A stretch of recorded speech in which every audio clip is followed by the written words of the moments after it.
نحمدہ ونصلی علی رسولہ الکریم اما بعد فاعوذ باللہ من الشیطان الرجیم بسم اللہ الرحمن الرحیم وقالوا لن يدخل الجنة الا من كان هودا او نصارى تلك امانیہم قل ہاتوا برہانکم ان کنتم صادقین صدق اللہ العظیم۔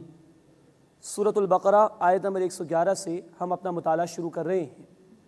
بنی اسرائیل کے لوگوں کا ذکر جاری ہے، خاص طور پر یہود کا، اور اب ان کی امانی یعنی ان کی خوش فہمیوں کا ذکر آ رہا ہے، جس کی طرف اشارہ اسی سورہ مبارکہ کی آیت نمبر 78 میں آ چکا ہے کہ یہ لوگ وشفل تھنکنگ یعنی خوش فہمیوں میں مبتلا تھے۔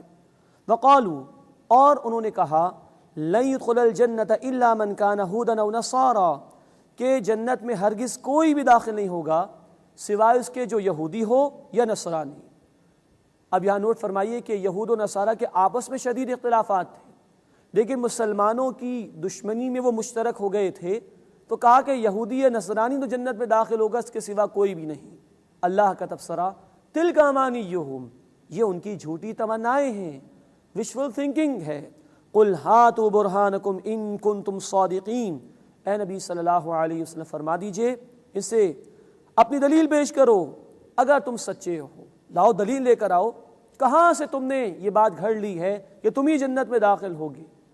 اس کے بعد اگلی آیت میں ایک یونیورسل ٹروتھ بیان کیا جا رہا ہے کہ جنت حاصل کرنا چاہتے ہو تو اس کا طرز عمل کیا ہے۔ فرمایا، بلا، کیوں نہیں، من اسلم وجہہ للہ، جس نے اپنے رخ کو اللہ کے لیے جھکا دیا، اپنا چہرہ اللہ کے سامنے جھکا دیا، وَهُوَ مُحْسِنٌ، جبکہ وہ عمدگی کے ساتھ عمل کرنے والا بھی ہو، فَلَهُ أَجْرُهُ عِنْدَ رَبِّهِ، تو اس کے لیے اس کا اجر اس کے رب کے پاس محفوظ ہے۔ وَلَا خَوْفٌ عَلَيْهِمْ وَلَا هُمْ يَحْزَنُونَ، ایسے لوگوں پر نہ کوئی خوف ہوگا اور نہ وہ غمگین ہوں گے۔ اللہ کے ہاں جنت کے فیصلے محض تمناؤں کی بنیاد پر نہیں کیے جاتے، بلکہ اس کے لیے اسلام کی روش، سبمیشن کی روش، سبمٹ کر دینے کی روش، اللہ کے ہر حکم کے سامنے اپنے آپ کو جھکا دینے کی روش، اس کا مطالبہ ہے رب کائنات کی جانب سے۔ اس کے بعد اس سورہ مبارکہ کے 14ویں رکوع کا آغاز ہو رہا ہے۔ یہود و نصارہ اور مشرکین کا بھی بیان اس میں آ رہا ہے، اور مسلمانوں کو یہود و نصارہ کی پیروی کرنے سے منع کیا گیا ہے۔ وقالت اليہود لیست النصارى علی شیء، اور یہود نے کہا کہ نصارہ کسی دلیل پر نہیں۔ وقالت النصارى لیست اليہود علی شیء، اور نصارہ نے کہا کہ یہود کسی دلیل پر نہیں۔ ان کے آپس میں شدید اختلافات تھے۔ یہودی عیسیٰ علیہ السلام کا انکار کرتے تھے، عیسائی 3 خداؤں کے تصور کے قائل تھے، تو یہود ان کی مخالفت کرتے تھے، تو آپس میں ایک دوسرے سے شدید اختلافات بھی تھے، اور کہہ رہے ہیں کہ یہ کسی دلیل پر نہیں اور وہ کسی دلیل پر نہیں۔ وَهُمْ يَتْلُونَ الْكِتَابَ، حالانکہ وہ کتاب بھی پڑھتے ہیں۔ جو اولڈ ٹیسٹمنٹ ہے وہ یہود اور عیسائیوں کے درمیان مشترک ہے، لیکن اس کے باوجود ان کے ہاں شدید اختلافات۔ كَذَلِكَ قَالَ الَّذِينَ لَا يَعْلَمُونَ مِثْلَ قَوْلِهِمْ، اسی طرح ان لوگوں نے ان جیسی بات کہی جو علم نہیں رکھتے۔ مراد ہے کہ جو مشرکین مکہ تھے، ان کے پاس کوئی وحی کا علم نہیں تھا، وہ بھی اسی طرح کی باتیں کر رہے ہیں کہ بس وہی حق پر ہیں اور باقی سب جو ہیں وہ ناحق پر ہیں۔ فَاللَّهُ يَحْكُمُ بَيْنَهُمْ يَوْمَ الْقِيَامَةِ، تو بس اللہ ان کے درمیان قیامت کے دن فیصلہ فرما دے گا، فِيمَا كَانُوا فِيهِ يَخْتَلِفُونَ، اس بارے میں جس میں وہ اختلاف کیا کرتے تھے۔ اب کچھ ذکر مشرکین مکہ کے حوالے سے آ رہا ہے۔ وَمَنْ أَظْلَمُ مِمَّنْ مَنَعَ مَسَاجِدَ اللَّهِ، اور اس سے بڑھ کر ظالم کون ہوگا جس نے اللہ کی مسجدوں سے روکا، أَن يُذْكَرَ فِيهَا اسْمُهُ، کہ ان میں اللہ کا نام لیا جائے، وَسَعَىٰ فِي خَرَابِهَا، اور وہ ان مساجد کی ویرانی کے درپے ہو جائے۔ یہ اشارہ مشرکین مکہ کی طرف ہے، جنہوں نے مسلمانوں کو خانہ کعبہ سے روکنے کی کوشش کی اور مکے سے ہجرت کرنے پر مجبور کیا، تو فرمایا کہ ان سے بڑے تو کوئی ظالم نہیں جو اللہ کی مسجدوں سے لوگوں کو روکے کہ وہاں اللہ کا ذکر کیا جائے، بلکہ وہ اللہ کی مسجدوں کی ویرانی کے درپے ہو جائیں۔ آج بھی وہ لوگ جو کسی بھی اعتبار سے لوگوں کو اللہ کی عبادت سے روکیں، اللہ کی مساجد سے روکیں، ان سے بڑا کوئی ظالم نہیں ہو سکتا قرآن کی اس آیت کی روشنی میں۔ اولئک ما کان لہم ان یدخلوها، ان لوگوں کے لیے حق نہ تھا، جائز نہ تھا کہ وہ وہاں مسجد میں داخل ہوتے اللہ کی، الا خائفین، مگر یہ کہ ڈرتے ہوئے۔ انہیں ڈرنا چاہیے کہ اگر اللہ کے گھروں سے لوگوں کو روکیں گے تو اللہ کے عذاب میں مبتلا کیے جائیں گے۔ لہم فی الدنیا خزی، ان کے لیے دنیا میں رسوائی ہے، ولہم فی الآخرۃ عذاب عظیم، اور ان کے لیے آخرت میں بڑا عذاب ہے۔ وَلِلَّهِ الْمَشْرِقُ وَالْمَغْرِبُ، اور اللہ ہی کے لیے ہے مشرق اور مغرب، فَأَيْنَمَا تُوَلُّوا، سو جس طرف تم رخ پھیرو گے، فَثَمَّ وَجْهُ اللَّهِ، ادھر اللہ ہی کے رخ انور کو پاؤ گے۔ یہ اشارہ ہو رہا ہے قبلے کی تحویل کی طرف، قبلے کی تبدیلی کی طرف۔ پہلے مسلمانوں کو حکم تھا بیت المقدس کی طرف رخ کر کے نماز ادا کرنے کا، اس کے بعد بیت اللہ کو قبلہ بنائے جانے کا حکم بھی آیا، جس کی تفصیل انشاءاللہ اسی صورت میں ہم پڑھیں گے رکوع نمبر 17 اور 18 میں۔ یہاں اس کی طرف صرف اشارہ کیا جا رہا ہے کہ جہاں کہیں بھی تم رخ پھیرو گے اللہ ہی کا رخ انور ہوگا، اللہ کسی سمت میں مقید نہیں۔ ان ظاہری چیزوں کی طرف نہ پڑھو بلکہ اللہ کے سامنے اپنے آپ کو جھکانے کی کوشش کرو۔ راہ قبلہ تو وہ اہل ایمان کو یکسانیت عطا کرنے کے لیے ہے، نہ کہ یہ کہ اللہ کو کسی ڈائریکشن میں انسان مقید تصور کر لے۔ ان اللہ واسع علیم، بے شک اللہ وسعت والا ہے، خوب علم رکھنے والا ہے۔ وقالوا اتخذ اللہ ولدا، اور انہوں نے کہا کہ اللہ نے بیٹا بنا لیا ہے، معاذ اللہ، سبحانہ، اللہ اس سے پاک ہے۔ بیٹوں کی ضرورت، اولاد کی ضرورت انسانوں کو ہوتی، اللہ کو قطعاً اس کی ضرورت نہیں، اللہ اس سے بے نیاز ہے، بلکہ اللہ کی شان تو یہ ہے بل لہ ما فی السماوات والارض، بلکہ اس اللہ ہی کے لیے ہے جو کچھ آسمانوں میں ہے اور زمین میں ہے۔ کل لہ قانتون، سب کے سب اسی کے فرما بردار ہیں، کل کائنات اللہ کے تابع ہے۔ تم محتاج ہو، تمہیں اولاد کی ضرورت ہے، اللہ محتاج نہیں، اللہ کو اولاد کی ضرورت نہیں۔ بدیع السماوات والارض، وہ پیدا فرمانے والا ہے آسمانوں اور زمین کا۔ وَإِذَا قَضَىٰ أَمْرًا، اور جب وہ کسی کام کا فیصلہ فرماتا ہے، فَإِنَّمَا يَقُولُ لَهُ كُن فَيَكُونُ، تو وہ اسے کہتا ہے ہو جا اور وہ شے ہو جاتی ہے۔ یہ اللہ کی قدرت کا بیان ہے۔ اس نے آسمان و زمین کو وجود عطا فرما دیا جبکہ وہ کچھ نہ تھے، انسان کو مٹی سے پیدا فرما دیا، کئی مراحل سے گزارا، یہ سب کچھ کرنے والی ذات اللہ کی ہے۔ اس کے لیے تو اتنا ہی ہے، وہ کہے ہو جا اور وہ شے ہو جاتی ہے۔ لیکن یہاں اللہ تعالیٰ فرما رہے ہیں کن فیکون، ہو جا اور وہ ہو جاتی ہے۔ لیکن پیش نظر رہے یہ بات کہ اس ہونے میں ٹائم فیکٹر انوالو ہو سکتا ہے۔ ایک ماں کے بطن میں بچے کی تخلیق کئی ماہ اس میں لگتے ہیں، اللہ کے کلمہ کن سے ہی ہوا، لیکن اس کے فیکون یعنی ہو جانے میں ٹائم فیکٹر بہرحال ضرور انوالو رہتا ہے۔ وقال الذین لا يعلمون، اور کہا ان لوگوں نے جو علم نہیں رکھتے یعنی مشرکین مکہ جن کے پاس وحی کا علم نہ تھا، لولا یکلمنا اللہ، کہ اللہ ہم سے کلام کیوں نہیں کرتا، او تأتینا آیا، یا ہمارے پاس کوئی نشانی کو معجزہ کیوں نہیں آتا۔ یہ تفصیل انشاءاللہ سورۃ الانعام میں آئے گی، جہاں مشرکین مکہ کے حوالے سے تفصیلی گفتگو اللہ تعالیٰ نے ارشاد فرمائی ہے۔ كذلك قال الذين من قبلهم مثل قولهم، اسی طرح ان سے پہلے لوگوں نے ان جیسی بات کہی، تشابہت قلوبهم، ان کے دل ایک جیسے ہو گئے، قد بینا الآیات لقوم یوقنون، بے شک ہم نے یقین رکھنے والوں کے لیے نشانیاں واضح کر دی ہیں۔ اس کے بعد اللہ کے رسول صلی اللہ علیہ وسلم کو تسلی دی جا رہی ہے، انا ارسلناک بالحق بشیرا ونذیرا، بے شک اے نبی صلی اللہ علیہ وسلم ہم نے آپ کو حق کے ساتھ خوشخبری سنانے والا بنا کر اور خبردار یعنی وارن کرنے والا بنا کر بھیجا ہے۔ ولا تسأل عن اصحاب الجحیم، اور آپ سے اہل جہنم کے متعلق سوال نہیں کیا جائے گا۔ اے نبی صلی اللہ علیہ وسلم آپ حق بیان کیجئے، اطاعت کرنے والوں کو خوشخبری سنائیے جنت کی، انکار کرنے والوں کو ڈرائیے جہنم کے عذاب سے۔ اب اگر کوئی جہنم کی طرف جا رہا ہے تو اس کی ذمہ داری آپ پر نہیں ہوگی۔ یہی ہر داعی حق کے لیے تسلی، دین کا کام تم کرو، نتیجہ اللہ کے ہاتھ میں ہے۔ اب بھی اگر کوئی بات نہیں مانتا تو وہ خود اللہ کے ہاں اس کا جواب دہ ہوگا۔ اس کے بعد بڑی اہم ہدایت اہل ایمان کو دی جا رہی ہے کہ یہود و نصارہ سے دوستیاں اختیار نہ کریں، دلی ہمدردی والی دوستیاں اختیار نہ کریں۔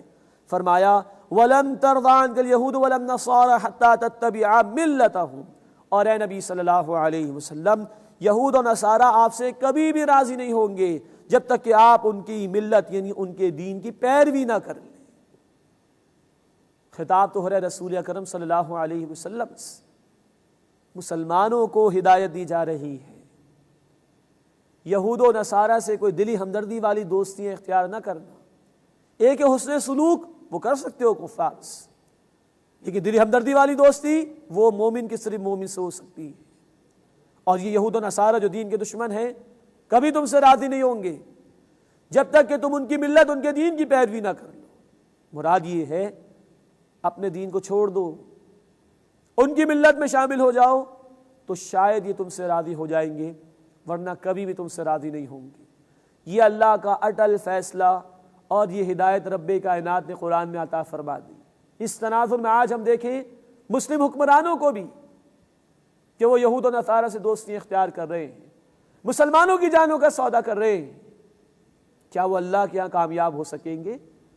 کیا وہ اللہ کے یہاں کوئی جواب دہی کر سکیں گے؟ سوچنا چاہیے. قرآن کی آیات اٹل. قرآن نے کہا سورہ کہف آیت نمبر 27 لا مبدل لکلماتہ، اللہ کی کلمات کو کوئی بدلنے والا نہیں. یہ آیت آج بھی سچی ہے. یہود و نصارہ کی کتنی دوستیاں اختیار کر لی جائیں یہ کبھی بھی مسلمانوں سے راضی نہیں ہوں گے. یہ تو چاہتے ہیں ہم اپنے دین کو بھی چھوڑ دیں، اپنے رب کو، قرآن کو، اپنے رسول صلی اللہ علیہ وسلم کو چھوڑ دیں، ان کے دین میں جا کے شامل ہو جائیں تو شاید یہ ہم سے راضی ہو جائیں. اللہ ہمیں بھی اور ہمارے مسلم حکمرانوں کو بھی توفیق عطا فرمائے وہ ایمان والوں سے دوستی اختیار کریں، کفار سے ہمدردیاں اور دوستیاں بڑھانے کی کوشش نہ کریں مسلمانوں کی کاسٹ پر. اللہ ہمیں اس کی توفیق اور ہدایت عطا فرمائے. وَلَن تَرْضَىٰ عَنْكَ الْيَهُودُ وَلَا النَّصَارَىٰ حَتَّىٰ تَتَّبِعَ مِلَّتَهُمْ. اور اے نبی صلی اللہ علیہ وسلم آپ سے یہود و نصارہ کبھی بھی راضی نہیں ہوں گے جب تک کہ آپ ان کی ملت، ان کے دین کی پیروی نہ کر لیں. قل، اے نبی صلی اللہ علیہ وسلم فرما دیجئے اِنَّ هُدَى اللَّهِ هُوَ الْهُدَىٰ، بے شک اللہ ہی کی ہدایت وہی در اصل ہدایت ہے. یہ زور ہے اس اللہ کے سوا کہیں سے ہدایت نہیں ملے گی اور اللہ کے سوا کہیں پناہ بھی نہیں ملے گی. اور اس کی آخری ہدایت یہ قرآن ہے اور اسی میں پناہ ملے گی. قرآن نے کہا سورۃ الکہف آیت نمبر 27 میں وَلَن تَجِدَ مِن دُونِهِ مُلْتَحَدًا، اس قرآن کے سوا کہیں اور پناہ نہیں ملے گی. اللہ ہمیں اس بات کا یقین عطا فرمائے اور اس ہدایت پر عمل کرنے کی توفیق عطا فرمائے. وَلَئِنِ اتَّبَعْتَ أَهْوَاءَهُمْ، اور اگر اے نبی صلی اللہ علیہ وسلم بالفرض آپ نے ان کی خواہشات کی پیروی کی بعد الذی جاءک من العلم، اس کے بعد کہ آپ کے پاس علم آ گیا، ما لک من اللہ من ولی ولا نصیر، تو آپ کے لیے اللہ کے مقابلے میں نہ کوئی حمایت کرنے والا ہوگا اور نہ ہی کوئی مددگار ہوگا.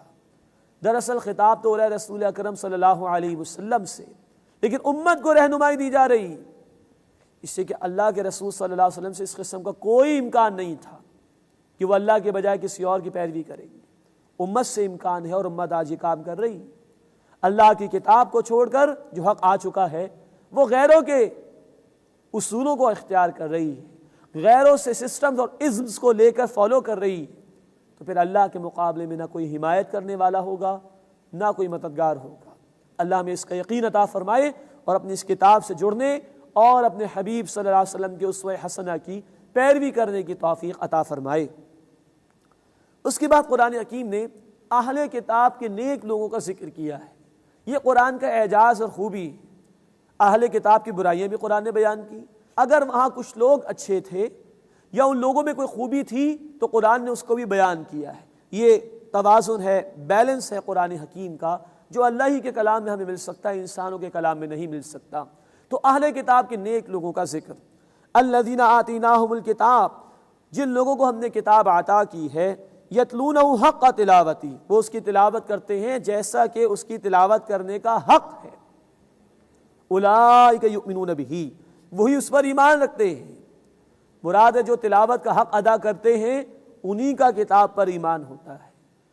تلاوت کے اصل معنی پیچھے پیچھے آنے کے، ٹو فالو، پیروی کرنا. سورہ شمس آیت نمبر 2 میں کہا گیا والقمر اذا تلاہا، اور چاند کی قسم جب وہ سورج کے پیچھے پیچھے آئے. تو تلاوت دراصل نام ہے پیچھے پیچھے آنے کا. اس کا مفہوم یہ ہے اللہ کی کتاب کو سمجھ کر پڑھا جائے، اتباع اور پیروی اور فالو کرنے کی نیت. جو یہ کریں اولئک یؤمنون بہ، وہی کتاب پر ایمان رکھتے ہیں. جو اتباع نہ کریں، پیروی نہ کریں، ان کا کتاب پر ایمان نہیں ہو سکتا. اللہ تعالیٰ فرماتے ہیں سورہ المائدہ آیت نمبر 44 میں من لم یحکم بما انزل اللہ فاولئک هم الکافرون، جو اللہ کے نازل کردہ کلام کے مطابق فیصلے نہیں کرتے وہی تو کافر ہیں. اللہ اس برے انجام سے ہماری حفاظت فرمائے، ہم قرآن کی تلاوت بھی کریں، اللہ ہمیں سمجھنے کی بھی توفیق دے، اور پیروی اتباع کی نیت سے قرآن کا مطالعہ کرنے کی اور پھر اس پر عمل کرنے کی توفیق عطا فرمائے۔ اولئک یؤمنون بہ، وہی اس پر ایمان رکھتے ہیں، ومن یکفر بہ، اور جو اس کا انکار کرے، فاولئک هم الخاسرون، بس یہی لوگ خسارہ اٹھانے والے ہیں۔ اس کے بعد 15واں رکوع شروع ہو رہا ہے، اور اس رکوع کی پہلی دو آیات، آیت نمبر 122 اور 123، یہ وہی آیات ہیں جو آئی تھی سورہ البقرہ ہی میں، آیت نمبر 47 اور 48 میں۔ خطاب جب شروع ہوا تھا 5ویں رکوع سے تو بنی اسرائیل کو دعوت دی گئی تھی، پھر آیت 47 سے لے کے اب آیت 123 تک ایک فرد جرم ہے، ایک چارج شیٹ ہے جو اللہ تعالیٰ نے بنی اسرائیل کے حوالے سے پیش کی۔ اب وہ خطاب ختم ہو رہا ہے تو وہی آیات دوبارہ یا دہرا کر آ گئیں جو آیت 47 اور 48 تھیں۔ صرف آیت 48 اور یہاں آیت نمبر 123 میں ذرا سی الفاظ کی ترتیب کا فرق ہے، ورنہ مکمل طور پر دونوں آیات بالکل سیم ہیں۔ یا بنی اسرائیل اذکروا نعمتی التی انعمت علیکم، اے بنی اسرائیل میری نعمت یاد کرو اپنے اوپر جو میں نے تم پر فرمائی، وانی فضلتکم علی العالمین، اور یہ کہ میں نے تمہیں تمام جہان والوں پر فضیلت عطا کی۔ اس کے بعد 4 باتوں کی نفی کی جا رہی ہے، وہ چور دروازے جن کی طرح توجہ کر کے انسان بے عملی کا شکار ہو جاتا ہے، ان چور دروازوں پر اللہ رب العزت نے تالے لگا دیے۔ فرمایا واتقوا یوما، ڈرو اس دن سے، لا تجزی نفس عن نفس شیئا، جب کوئی شخص بدلہ نہیں ہو سکے گا کسی دوسرے شخص کا، کوئی کام نہیں آئے گا کسی کو۔ نمبر 2، ولا یقبل منها عدل، اور نہ اس سے کوئی معاوضہ قبول کیا جائے گا۔ نمبر 3، ولا تنفعها شفاعۃ، اور نہ اسے کوئی سفارش نفع دے گی، ولا هم ينصرون، اور نہ ہی ان کی مدد کی جائے گی۔ ان چور دروازوں کا سہارا لے کر انسان اپنی بے عملی کے لیے جسٹیفیکیشنز، جواز پیدا کرتا ہے، ان کی اللہ تعالیٰ نے نفی فرما دی۔ یہ خطاب اب بنی اسرائیل کے حوالے سے مکمل ہوا۔ اب اسی رکوع میں مزید، اور پھر اگلا رکوع نمبر 16، یہ 2 رکوع ہیں جس میں سیدنا ابراہیم علیہ السلام کے حوالے سے ذکر آ رہا ہے۔ حضرت ابراہیم علیہ السلام کا تذکرہ کرنے کی حکمت یہ ہے کہ ابراہیم علیہ السلام کی شخصیت عرب کے لوگوں کے لیے ایک مرکزی شخصیت تھی۔ یہود بھی، نصارہ بھی، مشرکین مکہ بھی اور مسلمان بھی سب اپنا تعلق ان سے جوڑتے تھے، اپنی نسبتیں ان سے قائم کرتے تھے۔ تو جب بہت سارے گروہ ایک جگہ جمع ہوں، مختلف فکر رکھنے والے لوگ موجود ہوں، تو کسی کامن فیکٹر سے بات اگر شروع کی جائے تو اس کا قبول کرنا آسان ہوتا ہے۔ تو کیونکہ ابراہیم علیہ السلام کی شخصیت ایک مرکزی شخصیت تھی، سب کی نگاہوں میں محترم شخصیت تھی، تو اللہ تعالیٰ نے ابراہیم علیہ السلام کا ذکر فرمایا ہے۔ فرمایا وَإِذِ ابْتَلَىٰ إِبْرَاهِيمَ رَبُّهُ بِكَلِمَاتٍ فَأَتَمَّهُنَّ، اور یاد کرو جب ابراہیم علیہ السلام کے رب نے چند باتوں میں انہیں آزمایا تو انہوں نے وہ پوری کر دی۔ ایک چھوٹے سے جملے میں ایک پوری تاریخ ہے امتحانات کی جو ابراہیم علیہ السلام کے حوالے سے یہاں پر بیان ہو رہی ہے، طرح طرح کے امتحانات، جس کا ذکر انشاءاللہ ہم سورۃ الانعام میں بھی پڑھیں گے، سورہ الشعراء میں بھی پڑھیں گے، سورۃ الصافات میں بھی پڑھیں گے۔ باپ نے بھی گھر سے نکال دیا، قوم بھی ان کو قتل کرنے کے درپے ہو گئی، ہجرت کرنے پر بھی مجبور کر دیے گئے، مکے کی بے آباد زمین میں بیوی اور بچے کو چھوڑ آئے تھے، اور سب سے بڑا امتحان یہ کہ اپنے بیٹے کو بھی ذبح کرنے کا مطالبہ اللہ کی طرف سے آ گیا تھا۔ لیکن اللہ فرما رہے کہ ان کے رب نے ابراہیم علیہ السلام کی چند باتوں سے آزمائش فرمائی، فَأَتَمَّهُنَّ، وہ سب میں پورا اترے۔ قَالَ إِنِّي جَاعِلُكَ لِلنَّاسِ إِمَامًا، اللہ نے فرمایا کہ ابراہیم بے شک میں تمہیں تمام لوگوں کا امام بنانے والا ہوں۔ غور طلب بات یہ ہے کہ لوگوں کی امامت کا اعلان اللہ فرما رہے ہیں امتحانات کے ذکر کے بعد۔ یہ اتنا بڑا منصب اللہ کے دین کی نمائندگی کا آسانی سے ملنے والا نہیں، اس کے لیے محنت ضروری، اور سیدنا ابراہیم علیہ السلام کو قربانیوں سے اللہ نے گزارا، تب یہ منصب امامت ان کو عطا کیا گیا ہے۔ قال ومن ذریتی، ابراہیم علیہ السلام نے فرمایا کہ اللہ میری اولاد کو بھی، یہ ایک والد کا نقطہ نظر جو کہ ہونا چاہیے اپنی اولاد کے حوالے سے، وہ سامنے آ رہا ہے۔ انسان کے کردار اور اس کی سوچ کا اندازہ ہو جاتا ہے جب یہ معلوم ہو جائے کہ وہ اپنی اولاد کے متعلق کیا سوچتا ہے۔ ابراہیم علیہ السلام نے بھی اللہ سے سوال کیا، اللہ کیا میری اولاد کو بھی یہ نعمت میری اولاد کو بھی ملے گی؟ فرمایا قال لا ینال عہد الظالمین، اللہ نے فرمایا کہ میرا عہد ظالمین کے لیے نہیں۔ یہ یہود و نصارہ کو بھی سنایا جا رہا ہے، بے شک تم ابراہیم علیہ السلام کی نسل میں سے ہو، لیکن ظلم کرنے والوں کے لیے منصب امامت نہیں، جو اپنے آپ کو اللہ کی رحمت سے خود جانتے بوجھتے دور کر دیں، مس ریپرزینٹ کریں، ان کے لیے منصب امامت نہیں، اس کے لیے قربانیاں درکار ہیں۔ جیسے سیدنا ابراہیم علیہ السلام نے قربانیاں پیش کی، ان قربانیوں کے بعد ہی یہ منصب امامت اللہ کی طرف سے عطا کیا جاتا ہے۔ وَإِذْ جَعَلْنَا الْبَيْتَ مَثَابَةً لِلنَّاسِ، اور یاد کرو جب میں نے خانہ کعبہ کو لوگوں کے لیے بار بار لوٹنے کی جگہ بنایا۔ ابراہیم علیہ السلام کے دور سے حج کا سلسلہ شروع ہوا، ہر سال لوگ بار بار جاتے ہیں حج کی ادائیگی کے لیے، اس کی طرف اشارہ ہے۔ وہ امنا، اور اسے امن کی جگہ بنایا، جو بھی بیت اللہ میں داخل ہو جاتا تھا اس کو امن مل جاتا تھا، باپ کے دشمن کو بھی، باپ کے قاتل کو بھی اگر وہ بیت اللہ میں چلا جائے لوگ اس وقت ہاتھ نہیں لگاتے تھے۔ وہ امنا، اور ہم نے اسے امن کی جگہ بنایا۔ وَاتَّخِذُوا مِن مَقَامِ إِبْرَاهِيمَ مُصَلًّى، اور مقام ابراہیم کو نماز کی جگہ بناؤ۔ مقام ابراہیم یہ وہ مقام ہے جہاں مفسرین نے لکھا ہے کہ ایک پتھر جنت سے لا کر رکھا گیا تھا، اور اس پر کھڑے ہو کر ابراہیم علیہ السلام خانہ کعبہ کو، اس کی دیواروں کو بلند فرماتے تھے۔ وہ پتھر اونچا ہو جاتا تھا اور ابراہیم علیہ السلام دیواروں کو بلند فرماتے تھے۔ اس مقام پر سنت سے یہ بات ہمیں معلوم ہوتی ہے کہ طواف کی ادائیگی کے بعد 2 رکعت ادا کرنی چاہیے۔ وَاتَّخِذُوا مِن مَقَامِ إِبْرَاهِيمَ مُصَلًّى، اور مقام ابراہیم کو نماز کی جگہ بناؤ۔ وَعِدْنَا إِلَىٰ إِبْرَاهِيمَ وَإِسْمَاعِيلَ، اور ہم نے حکم دیا ابراہیم اور اسماعیل علیہ السلام کو، أَن طَهِّرَ بَيْتِيَ لِلطَّائِفِينَ وَالْعَاكِفِينَ وَالرُّكَّعِ السُّجُودِ، کہ وہ میرے گھر کو پاک رکھیں طواف کرنے والوں کے لیے اور اعتکاف کرنے والوں کے لیے اور رکوع و سجدہ ادا کرنے والوں یعنی نماز ادا کرنے والوں کے لیے۔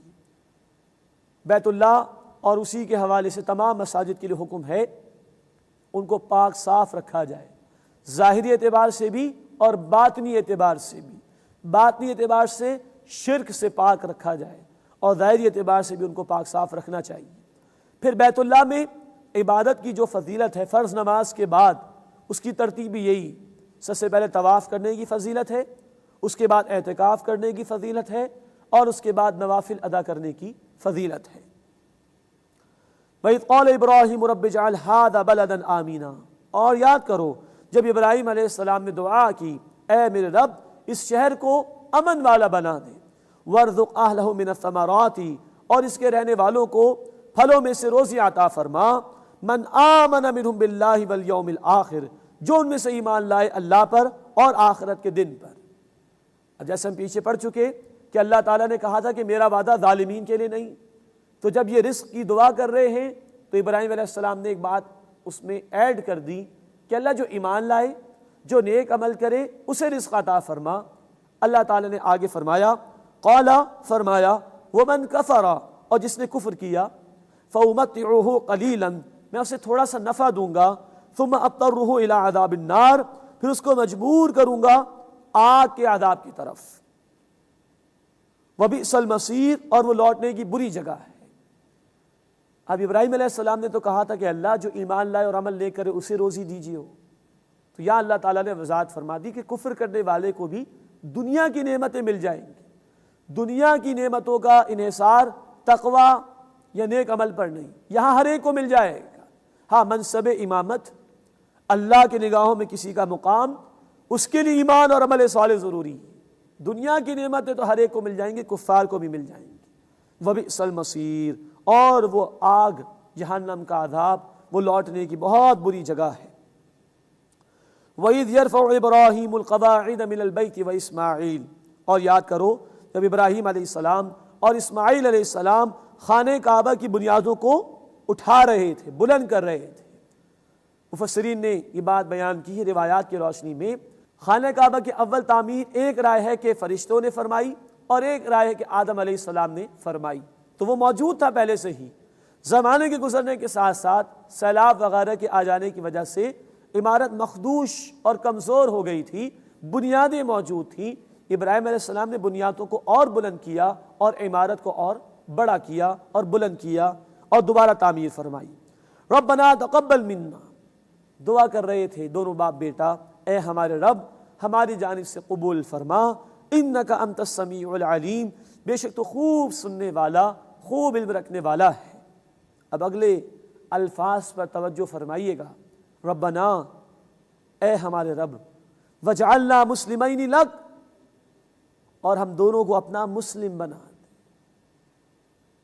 اور ہم دونوں کو اپنا مسلم بنا دے. اتنے بڑے رسول ابراہیم علیہ السلام اور ان کے بیٹے اسماعیل علیہ السلام، وہ بھی اللہ کے نبی، دعا کریں اللہ ہم دونوں کو اپنا مسلم بنا دے. لوگ آسان سمجھتے ہیں مسلمان ہونا. اسلام ٹوٹل سبمیشن، اپنے آپ کو مکمل طور پر جھکا دینا اللہ کے سامنے. اتنے بڑے رسول اور ان کے بیٹے نبی یہ دعا کر رہے ہیں. ہمیں اپنا کتنا جائزہ لینا چاہیے، ہم واقعتاً کتنے مسلم ہیں اور کتنی اب اللہ کی نافرمانی کر رہے ہیں. اللہ ہمیں جائزہ لینے کی توفیق عطا فرمائے. ربنا وجعلنا مسلمین لک، اے ہمارے رب اور ہم دونوں کو اپنا فرما بردار بنا. ومن ذریتنا امتا مسلمتا لک، اور ہماری اولاد میں سے اپنی ایک فرما بردار امت پیدا فرما. امت مسلمہ میرے اور آپ کے لیے دعائیں کی تھیں ابراہیم اور اسماعیل علیہ السلام نے کہ اللہ ہماری اولاد میں سے ایک امت مسلمہ پیدا فرمائیو. ہمیں مسلم کا نام دیا تھا انہوں نے. وَأَرِنَا مَنَاسِكَنَا، اور ہمیں ہماری عبادت کے طریقے دکھا. وَتُبْ عَلَيْنَا، اور ہم پر نظر کرم فرما، ہمیں معاف فرما. اِنَّكَ أَنْتَ التَّوَّابُ الرَّحِيمُ، بے شک اللہ تو خوب توبہ قبول فرمانے والا، مسلسل رحم فرمانے والا ہے. اس کے بعد ابراہیم علیہ السلام کی ایک دعا کا ذکر ہے جس میں رسول اکرم صلی اللہ علیہ وسلم کا بیان بھی ہے اور رسول اکرم صلی اللہ علیہ وسلم کے 4 بنیادی کاموں کا ذکر بھی اللہ تعالیٰ نے فرمایا ہے. ربنا، اے ہمارے رب، وَبَعَثْ فِيهِمْ رَسُولًا مِّنْهُمْ، اور ان میں ایک رسول بھیج انہی میں سے، یعنی ہماری اولاد میں سے. یتلو علیہم آیاتی کا، وہ ان پر تیری آیات کی تلاوت فرمائے. وَيُعَلِّمُهُمُ الْكِتَابَ، اور انہیں کتاب کے احکامات کی تعلیم دے. والحکمہ، اور انہیں حکمت یعنی وزڈم، دانائی سکھائے. وَيُزَكِّيهِمْ، اور ان کا تزکیہ فرمائے. اِنَّكَ أَنْتَ الْعَزِيزُ الْحَكِيمُ، بے شک اللہ تو زبردست ہے، حکمت والا ہے. نوٹ فرمائیے، یہ سیدنا ابراہیم علیہ السلام کی دعا رسول اکرم صلی اللہ علیہ وسلم سے صدیوں پہلے، جتنی اہم دعا اتنا اس کی قبولیت میں وقت لگا. اور پھر رسول اکرم صلی اللہ علیہ وسلم حضرت اسماعیل علیہ السلام ہی کی نسل میں آگے چل کر پیدا ہوئے. 4 کام ان کے یہاں بیان ہوئے: قرآن کی آیات کی تلاوت، نمبر 2 قرآن کے احکامات کی وضاحت، نمبر 3 حکمت اور وزڈم کی باتیں سکھانا، احکامات کے پیچھے کیا حکمت ہے وہ سکھانا، اور نمبر 4 لوگوں کا تزکیہ کرنا، ان کو پیوریفائی کرنا. یہ 4 بنیادی کام ہیں رسول اکرم صلی اللہ علیہ وسلم کے جو قرآن اس مقام پر بیان کر رہا ہے. یہ بھی نوٹ فرما لیجئے کہ یہ 4 کام 4 ہی مرتبہ قرآن میں بیان ہوئے. پہلی مرتبہ یہاں سورہ البقرہ آیت 129، پھر دوسری مرتبہ سورۃ البقرہ آیت نمبر 151، پھر تیسری مرتبہ سورہ آل عمران آیت نمبر 164، اور پھر چوتھی مرتبہ سورۃ الجمعہ آیت نمبر 2 میں. انشاءاللہ کچھ تفسیر ہم ان 4 باتوں کی سمجھیں گے سورۃ الجمعہ آیت نمبر 2 کی روشنی میں. اِنَّكَ أَنْتَ الْعَزِيزُ الْحَكِيمُ، بے شک اللہ تو زبردست ہے، حکمت والا ہے. اس کے بعد 16واں رکوع شروع ہو رہا ہے. ابراہیم علیہ السلام کا مزید کچھ بیان انشاءاللہ ہم پڑھیں گے. وَمَنْ يَرْغَبُ عَنْ مِلَّةِ إِبْرَاهِيمَ إِلَّا مَنْ سَفِيَ نَفْسَهُ، اور کون ہے جو ابراہیم علیہ السلام کے طریقے سے منہ پھیر لے سوائے اس کے جس نے اپنے آپ کو حماقت میں مبتلا کیا ہو، اپنے آپ کو بیوقوف بنا لیا ہو. ملت ابراہیم، ابراہیم علیہ السلام کا طریقہ، جو اس کو چھوڑ رہا ہے، فراموش کر رہا ہے، اس سے بڑا کوئی بیوقوف نہیں. یہ ملت ابراہیمی کیا ہے، ابراہیم علیہ السلام کا طریقہ کیا ہے، اس کا بیان انشاءاللہ اگلی آیت میں آ جائے گا. وَلَقَدِ اصْطَفَيْنَاهُ فِي الدُّنْيَا، اور بے شک ہم نے انہیں دنیا میں چن لیا، وَإِنَّهُ فِي الْآخِرَةِ لَمِنَ الصَّالِحِينَ، اور بے شک وہ آخرت میں نیک لوگوں میں سے ہوں گے۔ اب اگلی آیت میں ملت ابراہیمی کی وضاحت ہے، ابراہیم علیہ السلام کا طریقہ کیا تھا اس کی وضاحت ہے۔ یہ بات اس لیے بھی ہمارے لیے اہم ہے کہ اللہ نے ہم مسلمانوں کو ملت ابراہیم قرار دیا۔ قرآن نے کہا سورۃ الحج آیت نمبر 78 میں، ملت ابیکم ابراہیم، تم اپنے والد ابراہیم علیہ السلام کے طریقے پر ہو۔ تو ہمیں معلوم ہونا چاہیے وہ طریقہ کیا تھا۔ اب اس کی وضاحت آیت نمبر 131 میں آ رہی ہے۔ اذ قال له ربه اسلم، جب ان سے ان کے رب نے کہا کہ تم جھکا دو اپنے آپ کو، قال اسلمت لرب العالمین، تو انہوں نے فرمایا کہ میں نے اپنے آپ کو تمام جہان والوں کے رب کے سامنے جھکا دیا۔ یہ جھکا دینا، سبمٹ کر دینا، سرنڈر کر دینا اپنے آپ کو، یہ ملت ابراہیم ہے، یہ ابراہیم علیہ السلام کا طریقہ ہے، یہی اسلام ہے کہ پورے طور پر اپنے آپ کو اللہ کے سامنے جھکا دو۔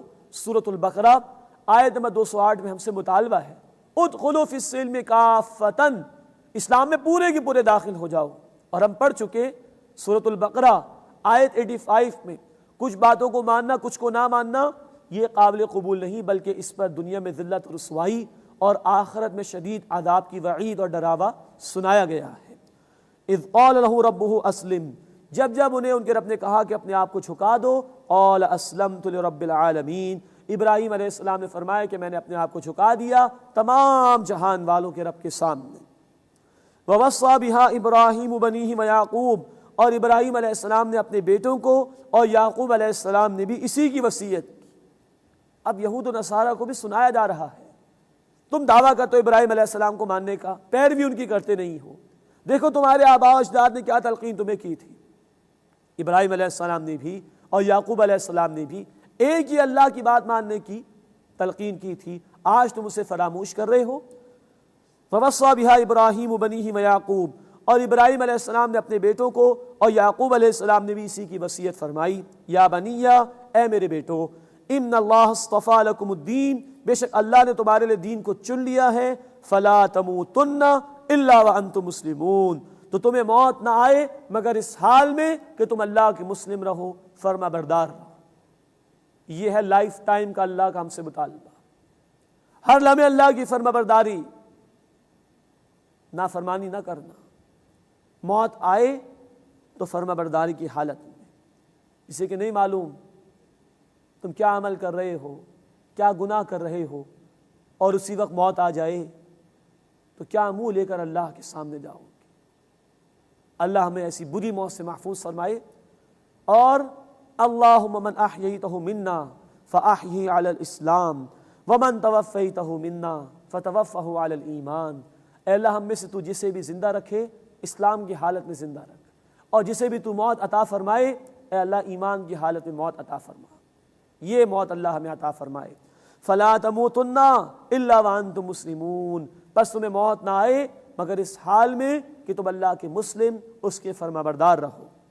ام کنتم شہداء، کیا تم اس وقت موجود تھے، اذ حضر یعقوب الموت، جب یعقوب علیہ السلام کو موت آئی، اذ قال لبنی، جب انہوں نے اپنے بیٹوں کو کہا، ما تعبدون من بعدی، کہ تم میرے بعد کس کی عبادت کرو گے، قالوا، انہوں نے کہا، نعبد الہک و الہ آبائک ابراہیم و اسماعیل و اسحاق الہ واحدہ، کہ ہم عبادت کریں گے آپ کے معبود کی اور آپ کے باپ دادا ابراہیم اور اسماعیل اور اسحاق علیہ السلام کے معبود کی، جو کہ معبود واحد ہے یعنی اللہ، وَنَحْنُ لَهُ مُسْلِمُونَ، اور ہم اسی کے فرما بردار ہیں۔ یہ یعقوب علیہ السلام کے بیٹوں نے کہا، 12 بیٹے جن سے بنی اسرائیل کا سلسلہ آگے بڑھا، اب ان کو یاد دلایا جا رہا ہے کہ انہوں نے بھی ایک اللہ کی عبادت کی، اسی کے احکامات پر عمل درآمد کیا۔ یہاں ضمنی طور پر یہ بات بھی سمجھ لیجئے، یعقوب علیہ السلام کے بیٹوں کا ذکر سورہ یوسف میں بھی آتا ہے، یوسف علیہ السلام بھی ان کے بیٹے تھے۔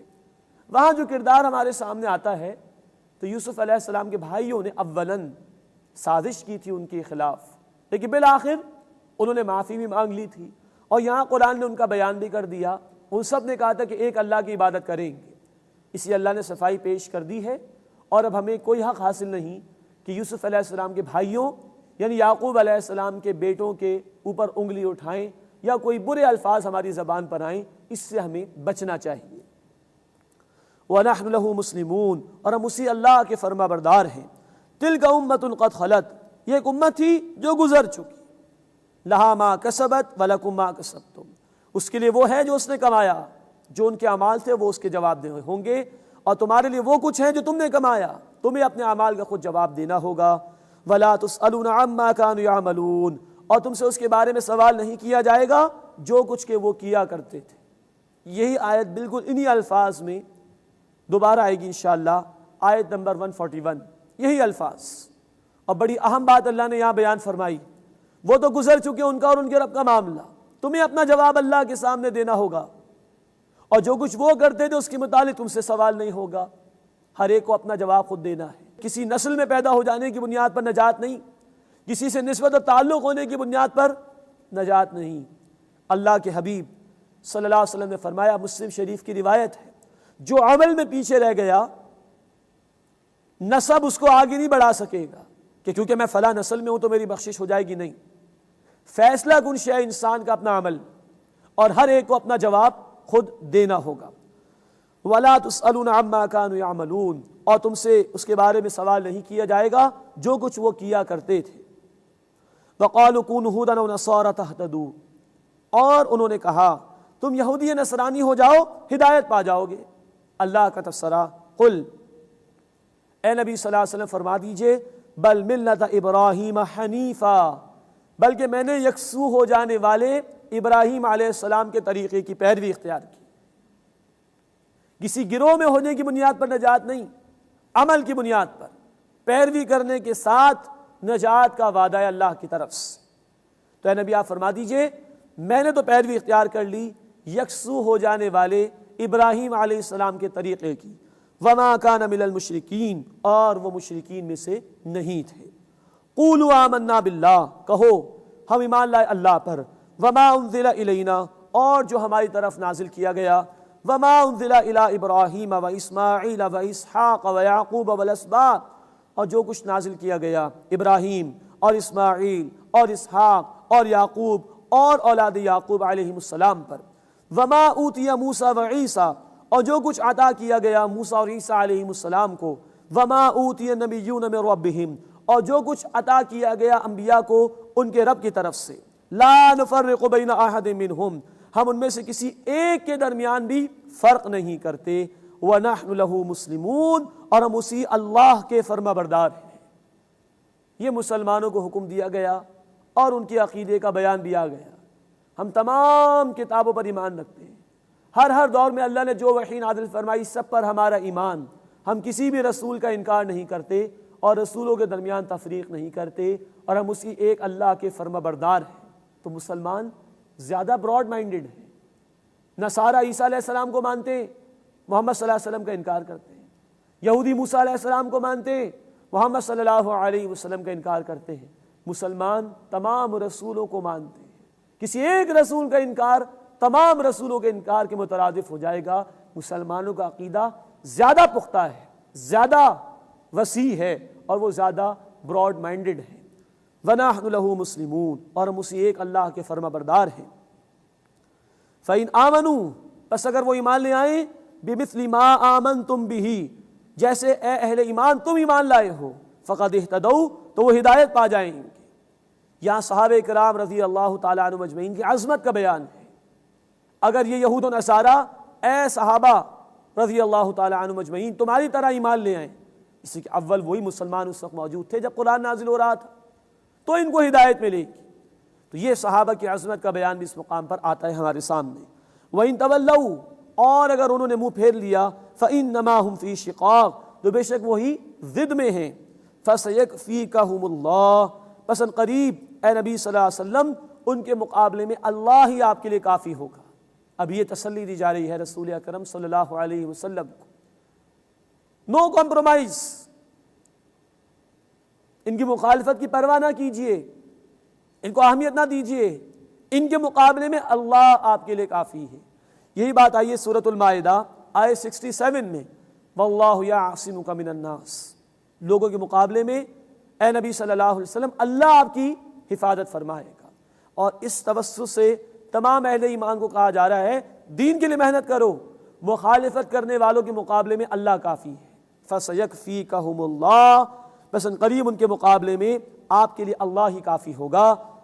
یہی وہ مقام ہے کہ جب حضرت عثمان رضی اللہ تعالیٰ عنہ کو شہید کیا گیا تھا تو اسی مقام پر انہی الفاظ پر ان کا خون گرا تھا بہہ کر۔ وہ نسخہ آج بھی ترکی کے ایک میوزیم میں محفوظ، اور اللہ کا وعدہ پورا ہوا۔ حضرت عثمان رضی اللہ تعالیٰ عنہ کے قاتل وہ بری موت مارے گئے اور اللہ کے عذاب میں مبتلا کیے گئے۔ وَهُوَ السَّمِيعُ الْعَلِيمُ، اور وہ اللہ خوب سننے والا، علم رکھنے والا ہے۔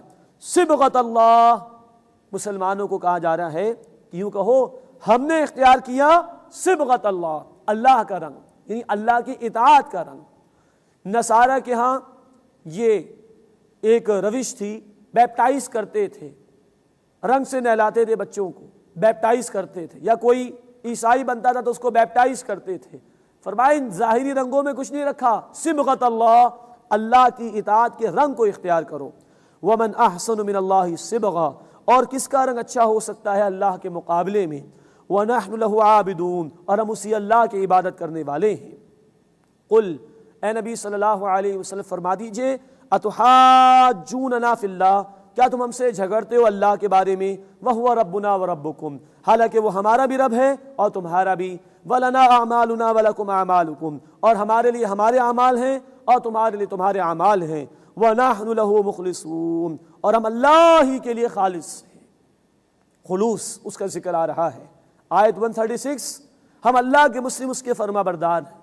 آیت 138 ہم اللہ کے عبادت گزار ہیں، اور اب آیت 139 ہم اللہ کے لیے مخلص۔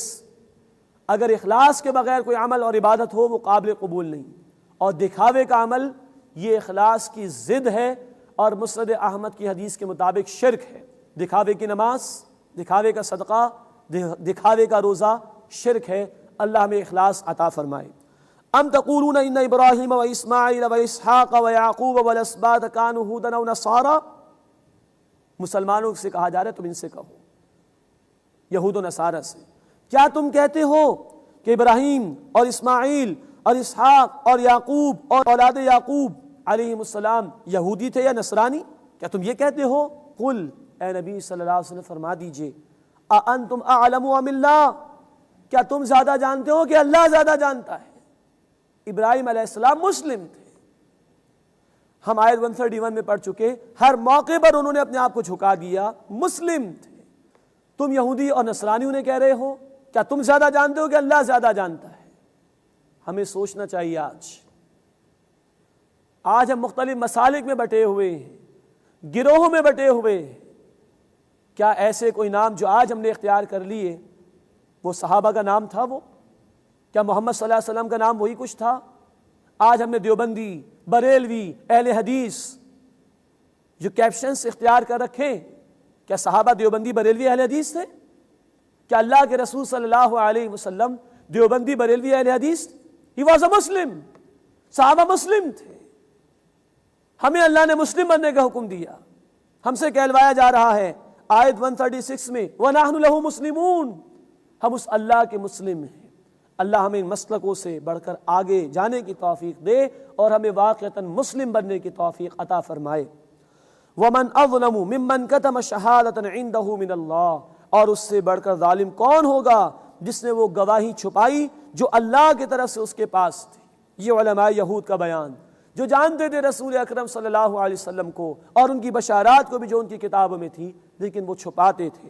وَمَا اللَّهُ بِغَافِلٍ عَمَّا تَعْمَلُونَ، اور جو کچھ تم کرتے ہو اللہ اس سے بے خبر نہیں۔ تِلْكَ أُمَّةٌ قَدْ خَلَتْ، یہ ایک امت تھی جو گزر چکی۔ یہ آیت پہلے بھی آ چکی ہے، آیت 134 میں، بالکل وہی آیت ہے۔ تِلْكَ أُمَّةٌ قَدْ خَلَتْ، یہ ایک امت تھی جو گزر چکی۔ لَهَا مَا كَسَبَتْ وَلَكُمْ مَا كَسَبْتُمْ، اس کے لیے وہ ہے جو اس نے اعمال کیے اور تمہارے لیے وہ جو تم نے کمایا۔